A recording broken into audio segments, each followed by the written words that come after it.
آج کا میرا موضوع سخن یہ ہے کہ ہم نے کچھ نظام کے اوپر اللہ نے جو نظام بنایا تھا اس نظام میں ہم نے بغاوت کرنے کی کوششیں کی ہیں، اس نظام کو ہم نے پلٹنے کی کوششیں کی ہیں، تو اللہ جل شانہ نے اس کے نتائج، اس کے رزلٹ اور اس کا خمیازہ ہماری آنکھوں کے سامنے رکھا ہے۔ اللہ جل شانہ نے ہمارے سامنے انسانیت کے لیے مرد و عورت کا ایک نظام بنایا ہے، مرد و عورت کے ملن کا اور ملاپ کا ایک نظام بنایا ہے۔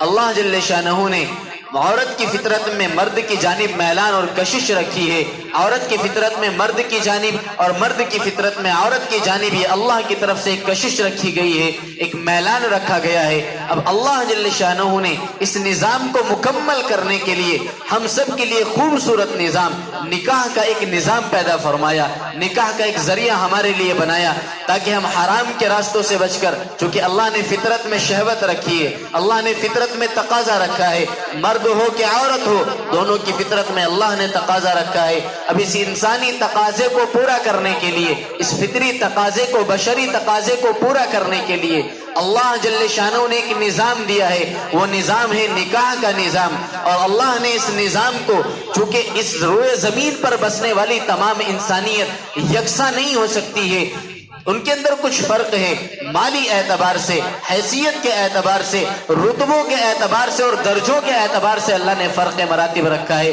کوئی غریب ہے تو کوئی مالدار ہے، کوئی نچلے طبقے کا ہے، کوئی اعلیٰ طبقے کا ہے، تمام انسانیت برابر نہیں ہو سکتی ہے۔ اللہ کا ایک نظام ہے، کوئی نیچے ہے تو کوئی اوپر ہے۔ اللہ نے اس نظام کو سمجھانے کے لیے اور اس نظام کو مکمل کرنے کے لیے اللہ نے نکاح جیسی چیز کو اتنا آسان بنایا، اتنا آسان بنایا، اور اللہ کے رسول صلی اللہ علیہ وسلم نے ارشاد فرما دیا کہ اپنے نکاحوں کو آسان کرو اور زنا کو مشکل بناؤ۔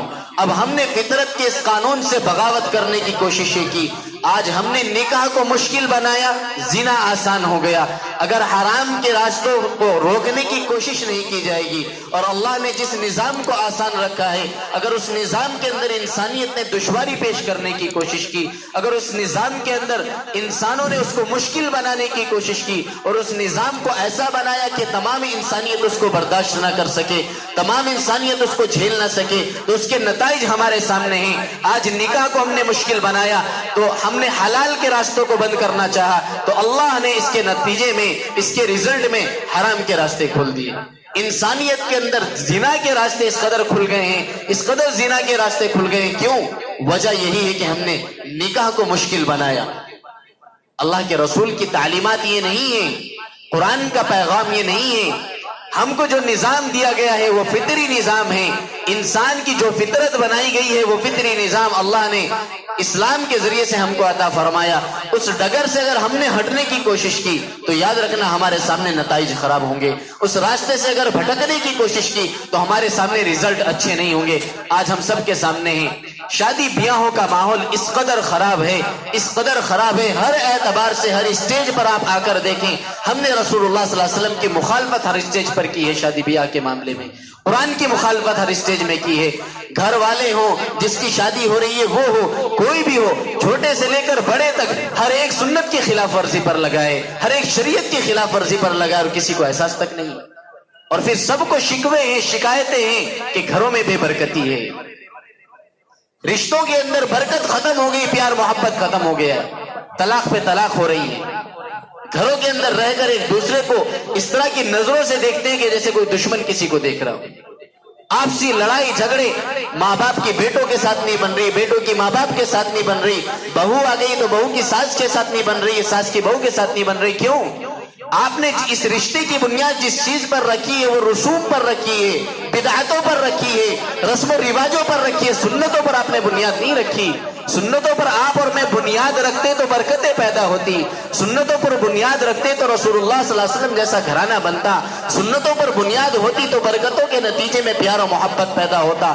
ہم نے جب رسم و رواج پر بنیاد رکھی ہے، بدعتوں پر بنیاد رکھی ہے، مالداری پر بنیاد رکھی ہے، پیسوں پر اور مال و دولت پر بنیاد رکھی ہے، تو یاد رکھنا شریعت کی ڈگر سے ہٹ کر برکتیں حاصل نہیں ہوا کرتی، شریعت کی ڈگر سے ہٹ کر قلوب میں محبتیں نہیں آیا کرتی، آپسی پیار نہیں آیا کرتا۔ نکاح کی سادگی کو سمجھو. آپ علیہ الصلوۃ والسلام کا زمانہ اٹھا کر دیکھو, تاریخ اٹھا کر دیکھو, کس طرح سے سادہ زندگی گزارتے تھے وہ لوگ, سادہ نکاح فرماتے تھے, کتنا آسان بنایا تھا نکاح کو. اللہ کے رسول صلی اللہ علیہ وسلم نے عملی نمونہ پیش کرا کے دکھایا اپنے صحابہ سے. حضرت عبد الرحمن ابن عوف عشرہ مبشرہ میں سے ہیں, یعنی وہ 10 صحابہ جن کو دنیا ہی میں جنت کی بشارت مل گئی تھی کہ یہ 10 صحابی جنتی, اللہ نے دنیا میں بشارت دی تھی. ان میں سے ایک حضرت عبد الرحمن ابن عوف بھی ہیں. ایک مرتبہ غزوہ بنو مصطلق سے واپسی پر آپ علیہ الصلوۃ والسلام نے مجلس میں تشریف فرما تھے. آپ حضرت عبد الرحمن ابن عوف آتے ہیں, ان کی قمیص پر کچھ زرد یعنی پیلا سا کچھ رنگ لگا ہوا تھا. تو آپ علیہ الصلوۃ والسلام نے پوچھا, عبد الرحمن کیا بات ہے, تمہاری قمیص پر یہ رنگ کیسا ہے؟ تو انہوں نے فرمایا, اللہ کے رسول میں نے نکاح فرمایا ہے, میں نے نکاح کیا ہے, اور اس وقت میں نے اپنے لباس پر کچھ خوشبو لگائی تھی, یہ اس خوشبو کا پیلا سا رنگ. سادگی دیکھیے, صحابی ہیں, عشرہ مبشرہ میں سے کتنے خاص صحابی ہوں گے اللہ کے رسول کے. اللہ کے رسول کو معلوم بھی نہیں ادھر عبد الرحمن ابن عوف نے نکاح کر لیا. آپ اور میں کر کے دکھائیں ایسا. اللہ کے رسول نے کوئی شکایت بھی نہیں کی, آپ نے فرمایا اچھی بات ہے, آپ نے فرمایا اچھی بات ہے, اور پھر فرمایا, دعا دی اللہ کے رسول نے, بارک اللہ لک وعلیک, یہ دعا دے کر فرمایا, اولم ولو بشات, اے عبد الرحمن ولیمہ کر لینا, اگرچہ ایک ہی بکری کے ذریعے سے کر لینا, اگر وسعت نہ ہو تو ایک بکری ہی ذبح کر لینا, ولیمہ کر لینا. آپ نے یہ دعا دے کر ان کو یہ تاکید فرمائی. آپ علیہ الصلوۃ والسلام نے شکایت نہیں فرمائی, میرے صحابی ہو کر مجھے نکاح میں نہیں بلایا, مجھے شادی میں نہیں بلایا. عبد الرحمن ابن عوف اکیلے اکیلے نکاح کر کے بیٹھ گئے. آپ اور میں کر کے دکھائیں. 10 سال پرانی اگر دشمنی تھی, 10 سال پرانی اگر لڑائی جھگڑا تھا, تو شادی کے موقع پر وہ بھی نکلتا ہے. وہ نخرے بڑھ جاتے ہیں رشتہ داروں کے, محلے پڑوس والوں کے. ایک تو بیچارہ جس کے یہاں شادی ہے وہ فکروں میں اور رات دن کے انتظام میں اپنی ٹینشن میں رہتا ہے, اور ادھر 10 بار منانے کے لیے جانا پڑتا ہے لوگوں کو. 1 مہینہ پہلے 2 مہینہ پہلے کوئی لڑائی جھگڑا ہو گیا تو اس کے بعد نارمل باتیں بھی ہو رہی ہے, لیکن شادی آ گئی تو پورا گھرانہ روٹ کے بیٹھ جائے گا, نہیں جانا ہے. کیوں؟ اپنی ناک دکھانی ہے, اب اپنی حیثیت دکھلانی ہے کہ 10 مرتبہ آ کر ہمارے دروازے پر جھکے گا, اس کے بعد جائیں گے. یہ کون سی انسانیت ہے بھائی؟ یہ انسانیت نہیں ہے, یہ ہٹ دھرمی ہے, تکبر ہے, ضد ہے, عناد ہے. اور یاد رکھنا, ہٹ دھرمی رکھنے والا, ضد رکھنے والا, تکبر رکھنے والا ہلاکت اور بربادی کے راستوں پر چلتا ہے. انسانیت تو یہ تھی کہ آپ اپنے بھائی کو تکلیف نہ دیتے, اگر آپ کے دل میں اس کی قدر تھی, اس کی محبت تھی, آپ اپنی دنیاوی شکایتوں کو بھلا دیتے, پسے پشت ڈال دیتے. آج اس کے یہاں شادی کا معاملہ ہے, اس کے بیٹے کی یا بیٹی کی عزت کا معاملہ ہے, مجھے شریک ہونا ہے, یہ میرے دنیاوی معاملات ہیں. جب ساتھ میں رہتے ہیں تو لڑائی جھگڑے بھی ہو جاتے ہیں, باتیں بھی ہو جایا کرتی ہیں. اس کے اوپر مزید پریشر نہیں ڈالنا ہے مجھے, میرا بھائی ویسے پریشانی میں ہے, اس کے ساتھ میں ذمہ داریاں ہیں, اس کو اپنے انتظامات کرنے ہیں, مجھے اس کے بغیر بلائے, بن بلائے اس کے یہاں شادی میں شریک ہو جانا. یہ انسانیت تھی. ہم نے کیا کیا؟ مشکل بنایا چیزوں کو. ادھر تو دیکھیے آپ علیہ الصلوۃ والسلام کو معلوم بھی نہیں ہے, آپ نے کوئی شکایت بھی نہیں کی. عبد الرحمن ابن عوف نے بلانا ضروری بھی نہیں سمجھا, اور آپ کسی قریبی رشتہ دار کو نہ بلائیں, مرنا جینا ختم ہو جائے گا آپ کا. نہیں بلائیں گے, آپ شادی میں نہیں بلایا تھا, مرنا جینا ختم ہے. نہ ہم جائیں گے, نہ موت میں جائیں گے. شادی میں نہیں بلایا تو بس ختم ہے, ہم بھی نہیں بلائیں گے, نہ اس کی موت میں جائیں گے, مرنا جینا ختم ہے. یہ رسمیں ہیں, رواجیں ہیں, نکاح کو مشکل بنانے والی چیزیں ہیں. اب کسی کے 100 رشتہ دار ہیں, کسی کے 150 ہیں, کسی کے 200 ہیں, سب کو بلانا اب ضروری ہے. اس کے لیے خرچہ کرے گا وہ, تو اتنا مشکل بنایا ہم نے, اتنا مشکل بنایا. آپ علیہ الصلوۃ والسلام کے زمانے کو, آپ کے صحابہ کے واقعات کو بالکل فراموش کیا. حضرت جابر رضی اللہ تعالی عنہ, آپ علیہ الصلوۃ والسلام سے ان کا بڑا محبت کا تعلق تھا, بڑی محبت فرمایا کرتے تھے. ویسے تو تمام صحابہ سے آپ کو محبت تھی, لیکن بالخصوص حضرت جابر رضی اللہ عنہ سے محبت کا تعلق تھا. ایک غزوے سے, جہاد سے واپسی ہو رہی تھی, تو حضرت جابر رضی اللہ تعالیٰ عنہ کا اونٹ بہت سست چل رہا تھا اور قافلے میں سب سے پیچھے رہ جاتا تھا. تو آپ علیہ الصلوۃ والسلام نے دیکھا کہ حضرت جابر کا اونٹ بہت پیچھے رہ جاتا ہے. تو آپ ان کے پاس آئے اور کہا, جابر کیا بات ہے, اونٹ تمہارا پیچھے رہ جاتا ہے, تم پیچھے چلتے ہو. تو حضرت جابر نے کہا, اللہ کے رسول میں کیا کروں, یہ اونٹ چل کے ہی نہیں دیتا ہے, بڑا ضدی ہے. تو آپ علیہ الصلوۃ والسلام نے قریب کی جھاڑی سے ایک ٹہنی توڑی اور اس کو چابک کے طور پر اس اونٹ کو لگائی. اللہ کے رسول کو اس اونٹ کو چھڑی لگانا تھا کہ وہ برکت پیداوی کی سب سے تیز دوڑنے لگا. جب تیز دوڑنے لگا سب سے آگے نکل گئے حضرت جابر. اللہ کے رسول برابر میں پہنچے اور کہا اے جابر تمہارا اونٹ تو بہت تیز دوڑ رہا ہے. انہوں نے کہا اللہ کے رسول یہ آپ کی برکتیں. آپ نے فرمایا اے جابر اپنا اونٹ فروخت کرو گے؟ حضرت جابر نے کہا اللہ کے رسول آپ کو کیا بیچنا، اگر آپ کو پسند ہے آپ ویسے ہی رکھ لیں میری طرف سے ہدیہ. آپ نے فرمایا نہیں مجھے ہدیہ نہیں لینا ہے، مجھے یہ اونٹ تم سے قیمت میں خریدنا ہے.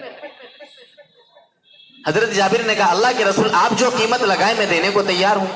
آپ نے کہا نہیں قیمت آپ طے کریں. جب آپ نے اصرار کیا تو حضرت جابر نے کہا اللہ کے رسول میں ایک اوقیہ اس کی قیمت لگاتا ہوں. یہ ایک وزن تھا اس وقت میں جو تقریباً جس کے 40 دینار بنتے تھے، 40 دینار یا 40 درہم غالباً اتنا ہی بنتا تھا اس کا. تو اللہ کے رسول نے فرمایا اے جابر تم نے تو بڑی بھاری قیمت لگائی ہے. حضرت جابر نے کہا اللہ کے رسول آپ کو جو مناسب لگے آپ دے دیں. آپ نے فرمایا نہیں میں 40 درہم یا دینار ہی اس کے دوں گا، ایک اوقیہ ہی عطا کروں گا. تو حضرت جابر فوراً اپنے اونٹ سے اتر گئے. آپ نے فرمایا یہ کیا کر رہے ہو؟ کہا اللہ کے رسول یہ اونٹ آپ کو بیچ دیا میں نے. کہا نہیں اب مدینے تک کیسے جاؤ گے؟ پیدل سفر کر کے جاؤ گے. اونٹ پر سوار ہو جاؤ، مدینے تک تم اس کو استعمال کرو، مدینے پہنچنے کے بعد اس کا پیسہ دے دینا. اللہ کے رسول نے مدینے پہنچنے کے بعد حضرت جابر نے وہ اونٹ پہنچا دیا. اللہ کے رسول نے ایک اوقیہ وہ وزن 40 درہم یا دینار اور اونٹ دونوں حضرت جابر کو واپس کر دیا اور کہا میں نے خرید لیا تھا، یہ قیمت ہے، اب میری طرف سے یہ اونٹ تمہارے لیے ہے. یہ حضرت جابر کو نوازنے کا بہانہ تھا.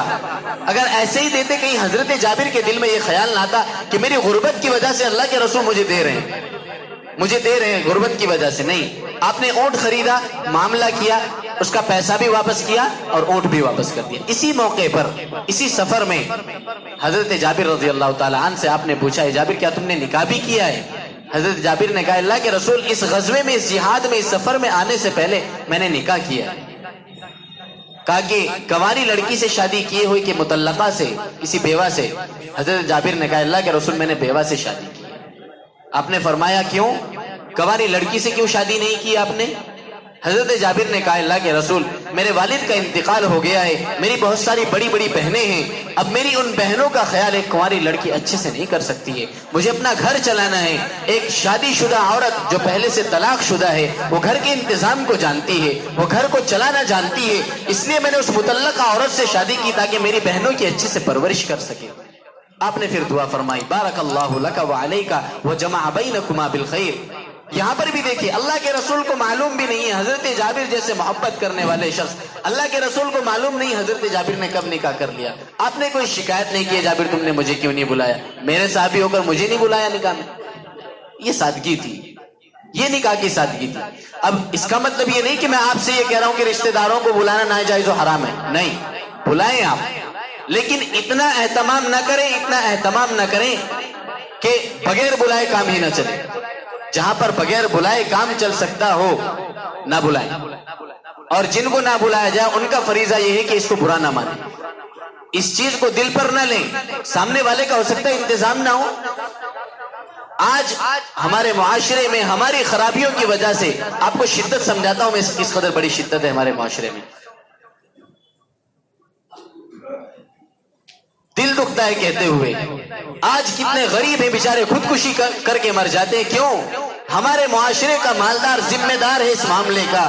نکاحوں کو مشکل کرنے کا ہمارے معاشرے کا مالدار ذمہ دار ہے، میری قوم کا مالدار ذمہ دار ہے. آج ہم شادی بیاہ نہیں کرتے، دکھاوا کرتے ہیں، اپنی بچیوں کے، اپنے بچوں کے دام اور مول لگاتے ہیں. ہم انٹرنیشنل بھکاری بنا کے چھوڑتے ہیں اپنی اولاد کو. اگر بیٹا ہے تو اس کی طرف سے یہ خواہشیں ہوتی ہیں کہ مجھے گاڑی ملے گی، مجھے بنگلہ ملے گا، مجھے پیسے ملیں گے، روپیے ملیں گے. کیا آپ اپنے بچے کا نکاح فرما رہے کہ اپنے بچے کو فروخت کر رہے ہیں؟ میں آپ سے یہ سوال کرنا چاہتا ہوں، آپ اپنے دلوں سے سوال کر کے دیکھیں. آپ نکاح فرما رہے ہیں، آپ سنت کی ادائیگی کر رہے ہیں، آپ شریعت پر چل رہے ہیں کہ اپنے بیٹے کے، اپنی بیٹیوں کے بھاؤ مول لگا رہے ہیں. آپ یہ کیا طریقہ ہے؟ آج معاشرے کا غریب اس لیے اپنی بچوں کی شادی نہیں کر پاتا ہے وقت پہ، اس کے پاس پیسہ نہیں ہے. میرے معاشرے کے مالداروں نے رسم منائی ہے، جب تک جہیز ادا نہیں کیا جائے گا، جب تک اتنی رقم نہیں دی جائے گی، جب تک یہ رسوم ادا نہیں کی جائیں گی، تب تک نکاح ہو ہی نہیں سکتا ہے، تب تک نکاح عمل میں نہیں آ سکتا ہے. میرے معاشرے کا مالدار ذمہ دار ہے. گاڑیاں کھڑی کر دی جاتی ہیں، برتن پھیلا دیے جاتے ہیں، تمام سامان جو دیا جاتا ہے ان کو پھیلا دیا جاتا ہے. اے لوگوں آؤ اور دیکھو میں اپنی بچی کو یہ سامان دے رہا ہوں،